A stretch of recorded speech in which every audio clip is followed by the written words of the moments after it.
All right, let's have a big round of applause for Tessa and for all the other speakers. Yes. How about a round of applause for the amazing staff here at Carnival? They had that coffee ready for us when we walked in, so you know how early they got here, right? Let's give a round of applause for yourselves for starting your weekend off so wonderfully. All right. Let me ask you a question. Show of hands, how many people here have been to a stand-up comedy show before? Fantastic. So, something you will notice is that at a stand-up show, they almost always do what I just did. They get you to applaud 2 or 3 times, and when they ask you a question, they tell you how they want you to reply, right? They don't just say, who's been to a stand-up show? They say, show of hands, make some noise, round of applause. This is one of the first things I realized about stand-up that applied to business, is that they tell you how to give feedback. They teach you how to talk to them. Now, if you're like me, you've had the experience where you've handed a piece of writing, a project, a piece of food to your boss or a coworker or your mother, and you've said, what do you think? And you've gotten back, your logic here is really off. I don't understand what you mean by this. This cake is really dry. And really all you wanted was, are there any typos? Like, would you serve this? So if you tell people how to respond to you, you're going to save yourself a lot of time and a lot of aggravation, right? So that was one of the first things that made me want to do this. Let me tell you a little bit about myself. The first thing you will notice is that I have 0 graphic design skills. Oh no, these are like all 3 different sizes and different places. Yeah, it's okay, I have other talents. When I was a little girl, when you asked me what I wanted to be when I grew up, I said I wanted to be a gas station attendant. Here was my thinking. The coveralls meant you could get as dirty as you wanted and nobody could get mad at you. And I would get to talk to strangers all day and about all sorts of things. This plan did not work out for me. They do not actually make coveralls for people who are only 5 feet tall. I don't know anything about cars, nor do I want to learn anything about them. And also, I've never lived in New Jersey, which is now the only place where they have gas station attendants. So it was not a good plan. So instead, I got a bachelor's degree in philosophy, and then a master's degree in English, which only sounds practical when you realize I had a bachelor's degree in philosophy. And I've done a lot of different things, as Tessa said. I've been a teacher, I've been an editor, I've been a comedy writer, and I've been a grant writer. About 10 or 15 years ago, I wound up moving into marketing and comms. But this lack of sort of path or direction has always really bothered me. As you might have guessed from the joke about my mother, I come from a very high-pressure family. And not having a path was really a problem. And then about 1.5 years ago, a comedy club opened up in Oak Park, where I live, and I put, there's some materials on the table about them. Those of you who clapped in Oak Park, you'll have to come out. So I thought, I was about to be an empty nester. My youngest was about to go to college. And I thought, I've always wanted to try stand-up. Let me take a class. And I took a class. And then I said to the owner of the club, have you ever thought about doing a women's only class? And he's like, yes, actually we have. And I said, I'll help you. And so I took another class. And then I started performing. And it went amazingly well. And what I realized from doing all of that was, there actually is a through line in all the different things I've done. From wanting to be a gas station attendant to what I do now, to being on stage. And that through line is communication and empathy. That's what you need for all of these things. So lately, what I've been trying to think about is how do I combine these things? How do I combine my last 15 years or so in marketing and comms with the comedy? And so today, you all are kind of my guinea pigs in trying to figure that out. So, why comedy? These are the things you learn when you learn about comedy. Audience awareness, resilience. My first show went great. My second show went great. My third show was a disaster. You can't stop, right? Timing, both timing in terms of everybody knows the saying, right? Tragedy plus time equals comedy. A lot of people don't know what that time frame is, and you get jokes about things that people should not be joking about. Brevity and simplicity. No better way to ruin a joke than to explain it, right? And primarily empathy. Empathy is what brings it all together. So I'm going to show you how I came up with the title for this. We're going to try this. I'm going to play you 2 clips. Oh my God, I can't see. I have to put on my glasses to see anything small. Okay, I'm going to play you 2 clips. It is the same joke told 2 nights apart.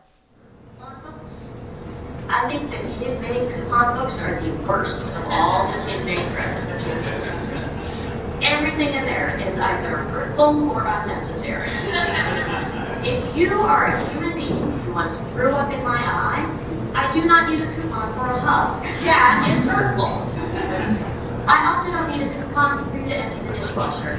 That is retarded. That would be like me telling my boss she needed a coupon for me to pretend to pay attention in meetings. That's even funnier when you find out I'm self-employed. Now that my kids are in college, I've been doing something different though. I've been redeeming the coupons. They only give them to you because they think you won't use them. So, I know my kids at a party, call them up. You have to go back to the dorm because I have a coupon that says you'll go to bed without complaining. On a date, text them a picture of the free hug. Hey, want to give this to the girl? I don't know why both my children go to school 10 hours away from me. It's clearly a mystery. Both my children. Okay, fine reaction, right? It's an okay joke, it's fine. The audience liked it. Check out this audience. Push your mic towards the speaker. That's not coming out of the TV. Books are the worst of all the kid-made presents. Everything in there is either hurtful or unnecessary.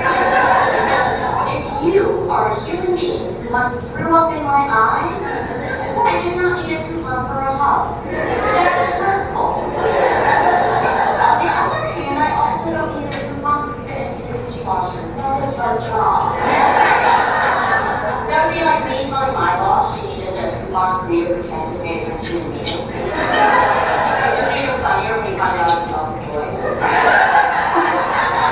I've been doing something a little different lately though, now that my kids are in college. I've been redeeming the coupons. They only give them to you because they think you won't use them.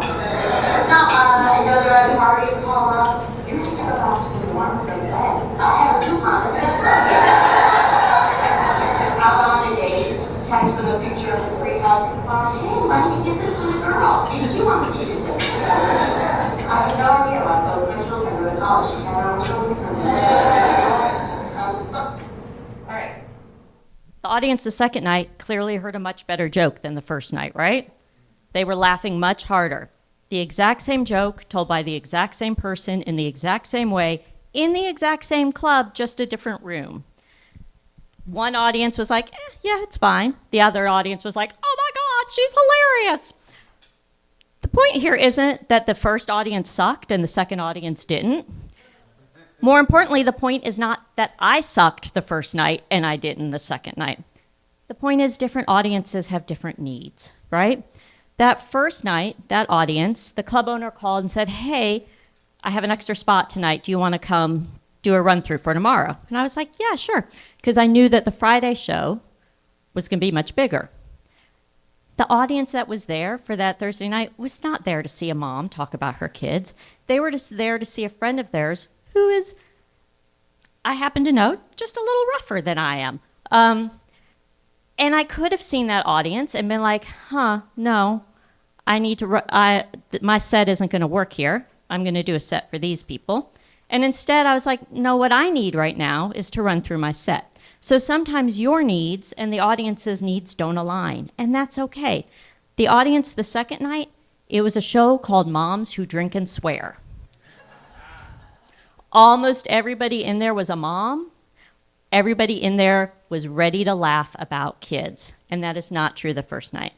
And sometimes you just have to face that your needs and the audience's needs aren't going to align, and you have to decide which way you're going to go.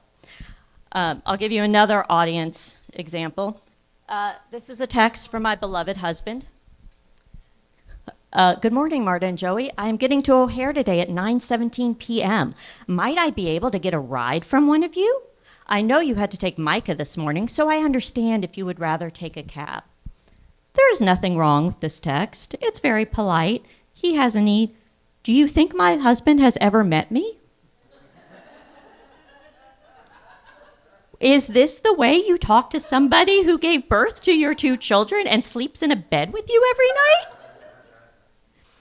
It's fine. His need was a ride. My need was to have him home, and so I did go and get him. But you can see how sometimes not really understanding your audience and how to talk to them could be a problem.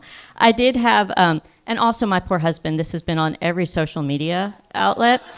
And several people who know me but don't know him were like, was your husband's phone hacked? And then what's even better is that several people who know both of us are like, no, that's just Danny. God love him. And I did tell him that this was happening. So that's a little bit about audience. Another thing that you really have to learn with comedy is resilience. You don't get to that first cake with that second cake without making the first cake. And I use this example as an ode to Heather and my background in weddings. You know, if on Thursday night I'd gotten that mediocre reaction and been like, yeah, I'm not going to do the show Friday, that's not going to work, right? You have to know, you have to be willing to keep going. And everybody bombs, right? Absolutely everybody, no matter how good they are. There's no way. Timing is another big thing. Like I said, not just the timing of, is it the right time for this joke, but how you tell the joke. The basis of most stand-up is one-liners. And it used to be, if you've seen old, like Bob Hope and things like that, the entire routine was one-liners, right? Take my wife, please. Even still today, we use a lot of one-liners, even though today's comedy is much more story-based. Here's a stupid one-liner. I really need to see a therapist about my OCD, but I need to finish organizing my spice rack first. It's fine. It's not a great joke. Y'all aren't paying to see great performance here. So it's a fine joke. Imagine if I told it this way. So I kind of suffer from a lot of anxiety and depression, and lately I've been thinking that maybe I even have OCD, and so I want to talk to my therapist about it. But anyway, I've been organizing my kitchen, and I need to finish the spice rack first. Right? That joke needed no explanation. It doesn't work. Once you start going into all of that, it stops working. And we all do this all the time when we present things at work. Julie Kay and Logan and I, my friends here, were on a call yesterday with a guy who it started off great, and 30 minutes later we had an essay about tequila and we didn't know what was happening, right? It happens all the time. We all do it. And really, it's not the wrong message. It's not the wrong audience. You just need to shorten it up a little bit. What it all really comes down to for me is empathy, right? Understanding who your audience is, feeling who they are. Empathy is very different than sympathy, right? Sympathy is feeling bad for somebody or feeling something for somebody. Empathy is really trying to get in their place, to understand what it feels like where they're sitting. And the only way to successfully communicate with people, either in comedy or in business, is by being empathetic to them, and also being empathetic to yourself. It's all right. You have needs, and you can meet your needs too, right? You sometimes, like for me, you need to do that thing. That's not the right audience. You're still going to get something out of it, right? And you don't have to beat yourself up over that. You don't have to beat yourself up over whether, oh, if I were better, I would have done a different performance for them. You get to be empathetic to yourself as well as to everybody else.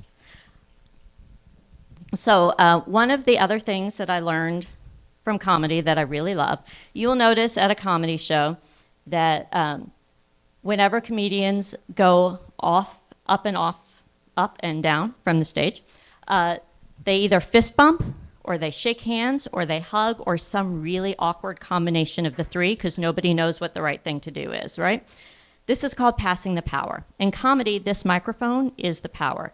You never give, you'll see, when people do crowd work, you see those crowd work clips online, right? The comedian never goes out and gives the audience member the microphone because that's giving up their power. Instead, the audience member says something, the comedian repeats it. As long as the comedian holds the mic, the comedian has the power. Now, comedians, like any performers, can be a little competitive.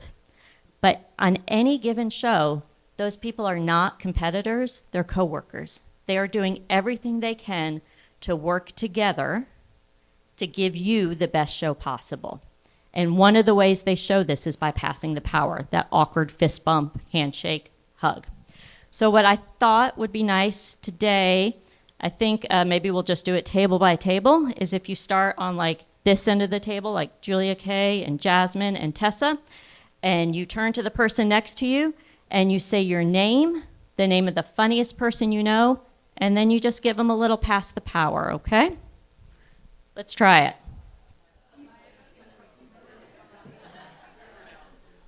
Awesome.